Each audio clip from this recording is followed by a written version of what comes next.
After a satellite is reported to have been damaged in space, a team of heroes sends out 2 of their best men to check it. Miracle Guy waits for Techno to give him updates on the damaged satellite.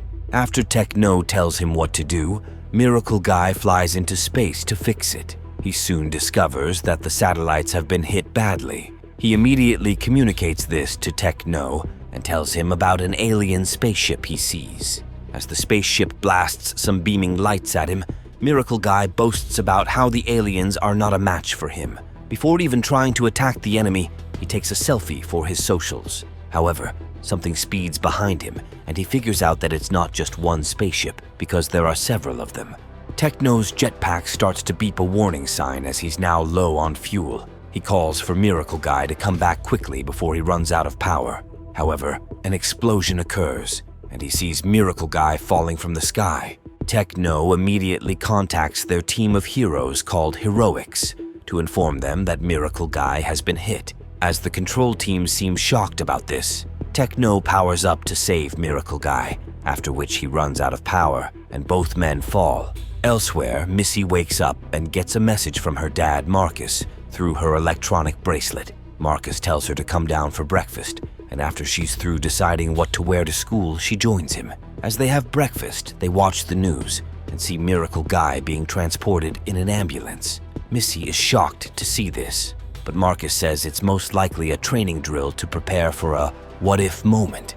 Missy says she hopes the what-if moment doesn't turn out to be real, as she wants to continue to spend time with her dad. Marcus says that even though he's the leader of the Heroics, he now spends time behind his desk because of his promise to Missy not to fight as a hero again since her mother died. Shortly after, Marcus drives Missy to school, and as he drops her off, he takes a look at a monitor in his car and sees the extent of the incoming alien invasion.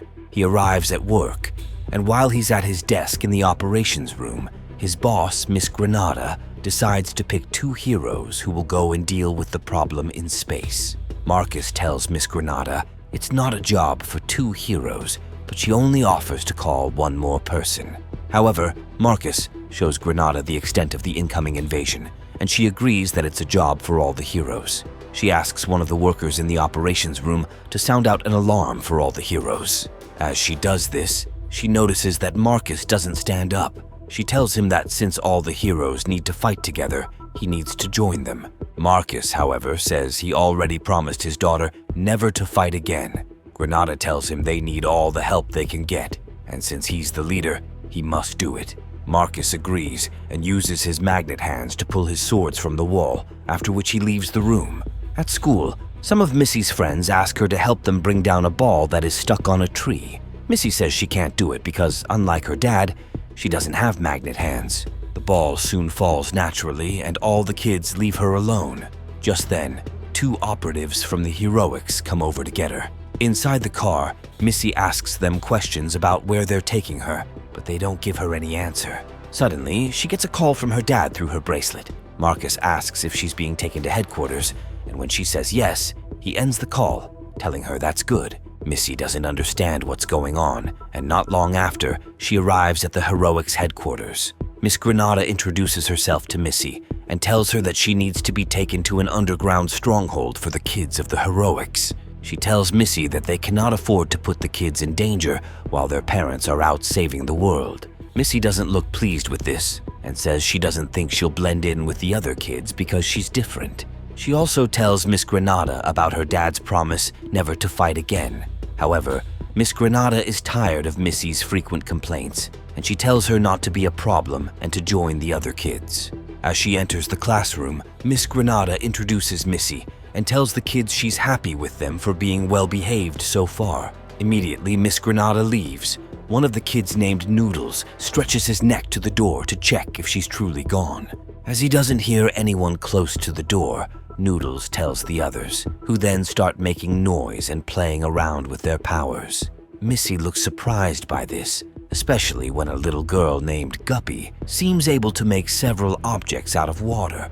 Not long after, a boy named Wheels comes to introduce himself to Missy. He tells her that even though he might be in a wheelchair, it's not because his legs are weak, but because they're stronger than his entire body. Wheels also introduces Missy to Noodles, and then to Oho, who he says is a genius drawer. Missy takes a look at Oho's drawings and also seems impressed.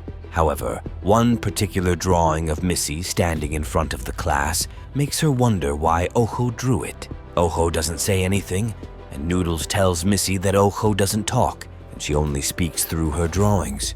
Just then, Missy also meets Capella, a girl who is able to sing at really high and low tones that are strong enough to move objects.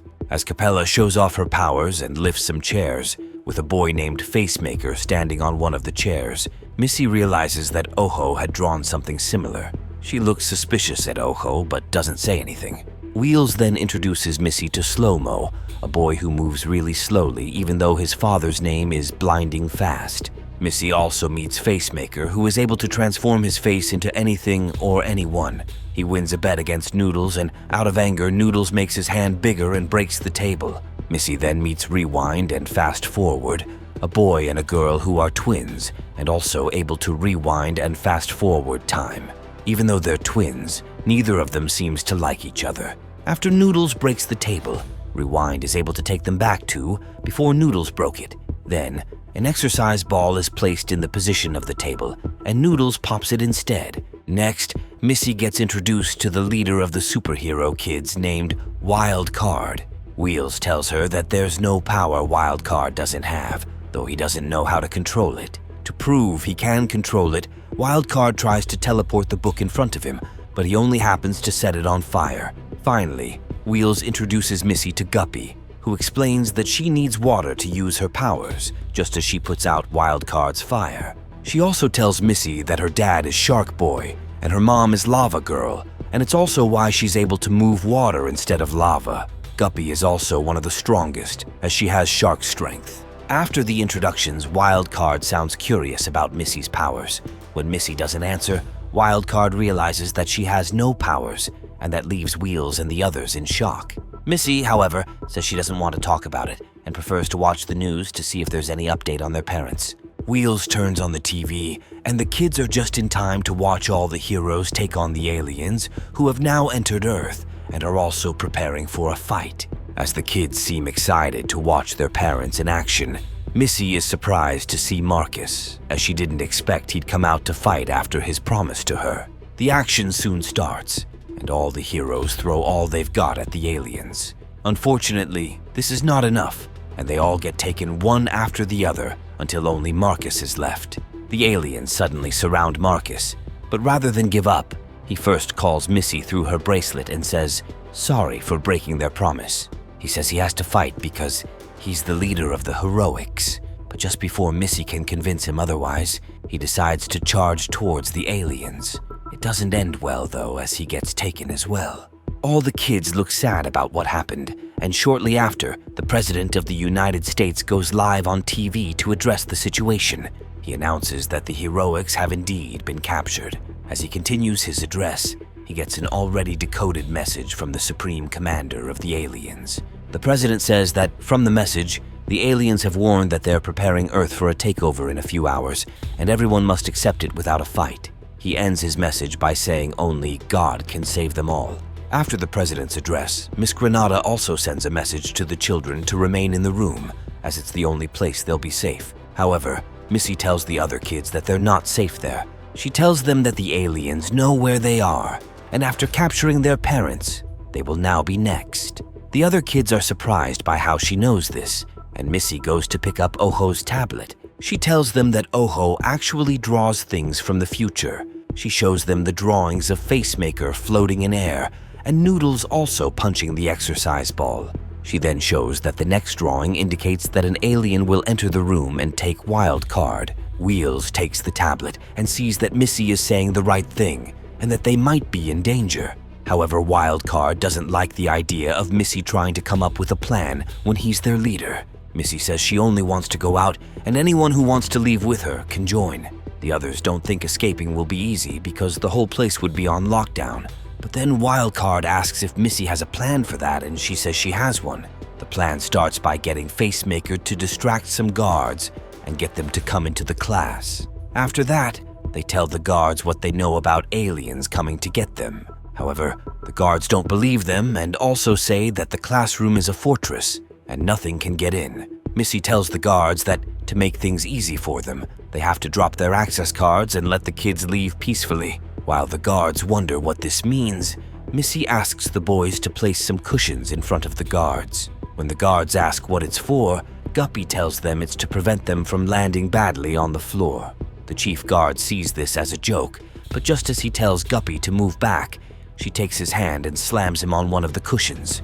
Another guard tries to attack her, but Guppy also beats him up, with the chief guard shouting that she has shark strength. Noodles handles the last guard and takes off all 3 access cards from the men.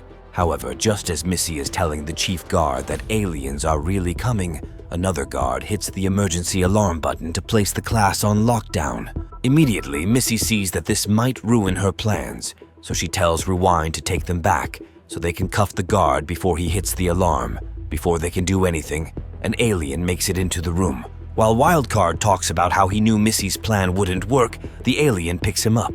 Missy asks Rewind to take them back, and as soon as he does it, they're able to stop the guard from hitting the alarm. They also cuff the guards as they're about to leave. As they head out, the alien appears, and Wildcard realizes they got lucky this time. The kids start walking toward the exit, but as they hurry, Missy knocks down Miss Granada, who becomes furious and asks the guards to seal the doors to stop the kids from leaving the building. Shortly after, the kids realize there's no way out for them, but Missy comes up with another plan. She asks Capella to use her singing voice to float the guards so they can climb and escape through a hatch at the top. Capella is able to do this, and the guards are improvised as steps to help them make it out through the hatch. After they get to the lobby, the kids use the access card to open up a trolley and use it to leave. As they get outside, though, more guards are ready to stop the trolley. Just then, Wildcard asks Capella to make them fly. She does this but is unable to steer it. As they're about to crash into a building, Noodles is able to stretch himself outside the trolley and prevent them from crashing. They soon start moving in the sky, but not long after, Capella becomes tired and can't control the trolley much longer. Wheels uses the map on his wheelchair monitor to find a safe place to land, but when there's none, Missy sees that it's close to her grandmother's house. She asks Capella if she can still manage to reach there, and she says she'll try. Luckily, Capella is able to get them to Grandma Moreno's house, though they crash into her gazebo. Grandma is initially angry about it, but when she sees that it's Missy, she's suddenly happy to see her. The other kids are surprised to see that Missy's grandmother is Grandma Moreno, who is the trainer of the heroics. Missy tells her grandma that they need a place to hide, but she tells them they'll be doing more than that, because the alien spaceship is closing in and taking position for the takeover, which is now less than 2 hours away. Elsewhere, Miss Granada asks her team in the operations room to find the kids. Luckily, they're able to do that by tracking Missy's electronic bracelet. Meanwhile, the kids are now settled in Grandma Moreno's house. She tells them that they need to be the next superheroes who will take down the aliens. The kids are unsure of this, and as they argue about how lame their powers are, Grandma Moreno tells them they can't be heroes if they continue fighting. Missy agrees with this and tells the others that it's possible for them to become heroes and fight to save their parents as well as the planet. The grandma also adds that they need to be strong together to be able to defeat the aliens. She then talks about how they'll need a leader. Wildcard says he's the one, but Grandma Moreno says she was talking about Missy. Following that, they proceed to the training ground to start training. At first, the kids are not good enough, but they eventually get better. Grandma Moreno also has to offer some advice to Missy, who thinks she's useless without powers. But Grandma Moreno tells her that she doesn't need powers to be great. She mentions that Missy's mother didn't have any powers, but Marcus wouldn't be as good as he is now without her. Just as Missy seems to get the point and also understands that she can be useful, they see that helicopters from the heroics team have found them. Grandma Moreno immediately rounds up all the kids and asks them to escape through a tunnel. Not long after the kids leave, Grandma Moreno is captured by an alien. Elsewhere, the captured members of the heroics get a message from the president telling them that their kids have left the headquarters. This causes all of them to get worried. While in the tunnel, Missy asks for Oho's tablet to see if there are any clues. After taking a look, she says she has a plan. As she secretly tells Wildcard, he sounds shocked at first, before agreeing to the fact that she came up with a smart plan. He He takes the tablet and tells the others that from Oho's drawings, they have a clue. It appears that Oho drew one of the alien supply ships on land, which means there might be one nearby. They soon spot one, and while the aliens are moving around in the bushes, they all run in. Before they can leave, though, they realize that Slow-Mo is still very slow and has yet to get in. The aliens are soon alerted to the kids, but before they can get them, the kids help Slow-Mo get in, before then heading towards the main alien spaceship. As they get to the main ship, Wheels figures out a way to track their parents using Missy's bracelet. They start working towards it, but soon get attacked by an alien from under the ground they're standing on. They run to hide, but end up in a room where they see a big pyramid-shaped object. While they wonder what it is, the kids suddenly see the president walk in and go closer to the object. He also speaks to some guards and asks if everything inside the object is intact. He is told everything is intact and that the Supreme Commander has ordered the takeover to start in less than an hour. Just as the president leaves, the kids believe the object is a rocket filled with aliens that will be sent to Earth. The kids decide that they need to stop it, but before they can leave, Miss Granada walks in. She tells them that she's proud of them for leading her team to the alien spaceship. As she talks, though, Oho shows Missy a drawing of Miss Granada being an alien. The president then walks in and tells Miss Granada to stop being nice, because the kids know she's an alien. With that, she reveals herself, as well as the president, to be aliens. The kids are taken to a room where Miss Granada tells them they're just like their parents, as they can't stop fighting with each other. As Guppy is about to drink from her water bottle, Miss Granada asks the guards to take it from her. She also asks Rewind and Fast Forward to be separated because they are too powerful when they are together. Before she leaves, Miss Granada tells Oho that she won't take her tablet because she already knows what their future is and that it ends up in prison for life. She shows them the key to their cell and then walks out. Elsewhere, the heroics get a visitor who initially beats them up before she reveals herself to be Grandma Moreno, who has also been captured and put in their cell. Grandma Moreno tells them that they're no longer as good as they once were because they stopped training. She also says she hopes their children make better use of the things she taught them. Meanwhile, the kids start to connect the dots between Miss Granada, the president, and the aliens. They realize that Miss Granada must have been undercover for all these years, and that the aliens hacked the elections to put one of their own as president. Just then, Guppy tries to open the door with her shark strength, but it doesn't work, and she says she needs water to get stronger.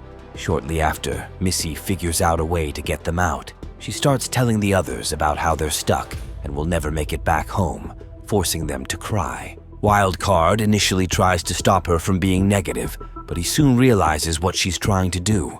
As they all start crying, she gathers the water from their eyes and gives it to Guppy. With this, Guppy is able to make a replica of the key Miss Granada was holding to get them out. Meanwhile, Grandma Marino tells Marcus she's surprised at how bad the heroics are. Marcus says it was just like that when Grandma Marino was one of the heroics before he and the new guys took over. She then tells Marcus that it means it's now up to the kids because it seems the next generation is always better than the previous one.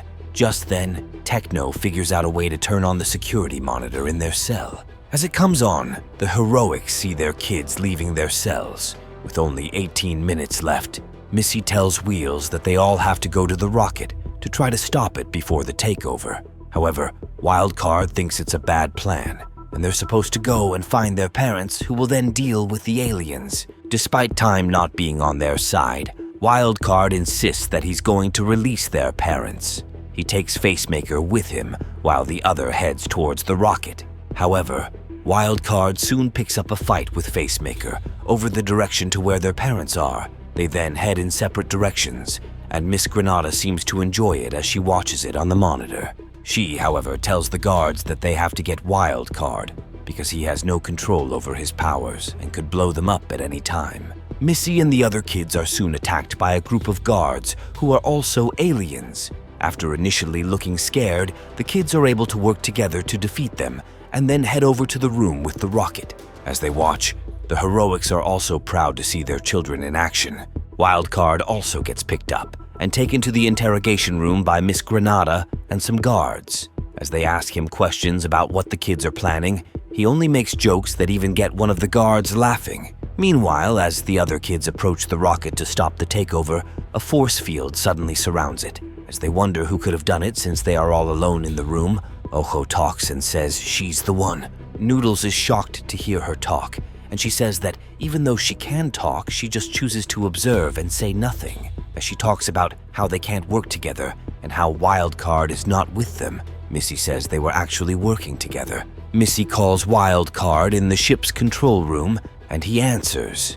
It turns out that the person captured by Miss Granada was actually Facemaker pretending to be Wildcard, and it was all part of a plan by Missy, who always knew Oho was an alien. She explains that Oho gave it away in one of the drawings she found on Oho's tablet while they were in the tunnel at Grandma Moreno's house. She also tells the others that she had already told the Wildcard, which was why they could work on the plan together. As Oho is also exposed to be the Supreme Commander, Wildcard is also able to take down the force field from the control room. Despite this, Oho is not ready to give up. She draws some monsters and brings them out to fight the kids. The kids then have to work together to take down the monsters. Elsewhere, Wildcard is now able to control his powers, and he uses that to defeat Miss Granada and her guards before freezing them after they find him. When Oho sees that the kids are putting up a good fight, she sends out more monsters. Guppy runs out of water, and Wheels advises her to use the liquid metal on the rocket to make whatever she wants to make. She does as he says and makes a big shark that she uses to take down some of the monsters. To deal with the last monsters, Missy acts as bait, and with the help of Noodles, they take down the monsters together. The heroics team keeps watching as all these unfold, and they look very excited about their kids showing off what they can do. Wheels finally figures out a solution to prevent the takeover. He gives a reconfigured motherboard to Noodles to put on the ignition chamber at the top before the takeover is launched. Before he can do it, Oho draws out another monster and allows the motherboard to fall from Noodles' hand into the hole under the place where the rocket is. Noodles tries to reach it, but he can't. However, Slow-Mo decides to jump down as he's the only one who wouldn't get injured from such a jump. He does this and picks the motherboard. To come back up, Missy calls on Wildcard, and he's able to teleport himself to meet them and also get Slow-Mo back up. With that, Noodles is finally able to insert the motherboard. As the rocket opens, it turns out to be the cell of the heroics. The kids are shocked to see this, as they don't understand what the takeover means. Miss Granada and the president show up, and they tell them that the whole operation was about the takeover of power from their parents. Oho also mentions that things are not looking good for Earth and the galaxy in general, so the aliens had to do their best to fast-track the training of the kids to be prepared. She also tells them that it's not enough to be powerful individually, because true power lies when they use it together. Oho commends Missy for being a good leader and asks if she and the other kids will be available when their help is needed to save the galaxy. Missy says they'll be ready for whenever the aliens need them. With that, the kids reunite with their parents, who are proud of them. Missy also meets Marcus, and she tells him that whenever he's going on the next mission, he needs to take her along. He agrees and they shake hands. The aliens also look happy with the reunion. Soon after, the kids get into their costumes while standing on a cliff and looking prepared for the future. Thanks for tuning in. A thumbs up would be amazing because I've got some bills to pay. Back in my bag and I gotta brag, I do this shit for real. When we was down and we had nothing, we had to share a meal. We put the shit in overdrive with no steering wheel.